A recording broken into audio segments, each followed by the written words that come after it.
नाटी नाटी नाटी नाटी मैं आपको करीब से भी देख रहा हूँ फिर भी इतनी ही है आप। इसलिए कि वो वाकई इतनी ही है। अरे वाह वाह वाह वाह वाह वाह, कैसी हैं आप भी काफी पतले हैं। मैं भी पतला हूँ। ये तो मतलब है दोवें इकट्ठे खलोते हुए ये तो 11 बज गए।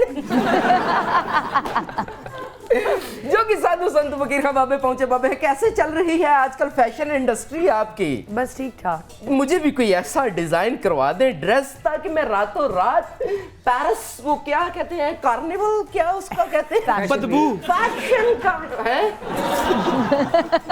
कभी गया नहीं ना उन्हें बदबू ही हमने।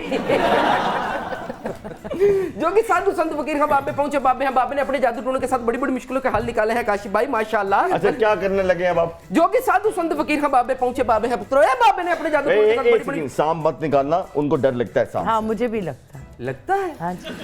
आपको सांप से डर लगता है? तो जो सांप ਤੁਹਾਨੂੰ देख के डर गया। कौन जिम्मेदार है इस गल दा है?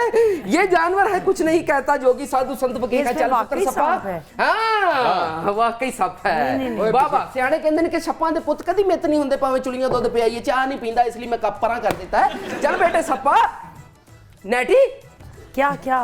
This is your snake. You want me to take it out? Okay. जिन्नी मर्जी इंग्लिश बोलो सप ਨੂੰ ਨਹੀਂ ਆਉਂਦੀ। ਸੱਪ ਨੂੰ ਨਹੀਂ, ਇਹਨੂੰ ਵੀ ਨਹੀਂ ਆਉਂਦੀ। आपस ਦੀ ਗੱਲ ਹੈ ਤੁਹਾਨੂੰ ਹੀ ਨਹੀਂ ਆਉਂਦੀ। अच्छा आपस की गल है बुजदार साहब ਨੂੰ ਵੀ ਨਹੀਂ ਆਉਂਦੀ। ਮੇਰੀ ਗੱਲ ਸੁਣੋ ਉਹਨਾਂ ਨੂੰ ਪੰਜਾਬੀ ਵੀ ਨਹੀਂ ਆਉਂਦੀ। ਆਉਂਦੀ ਹੁੰਦੀ ਤੇ ਬੋਲਦੇ ਨਾ। ਕੀ ਬਾਤ ਹੈ ਰਾਜ ਤੁਸੀਂ ਬੜੇ ਖਾਮੋਸ਼ बैठे हो की वजह है? ये मुस्कुरा रहे हैं। सुबह 5 बजे से उठे हुए उनकी बोलती बंद हो। 5 बजे उठते अखबार सुटन जाते हो ਤੁਸੀਂ?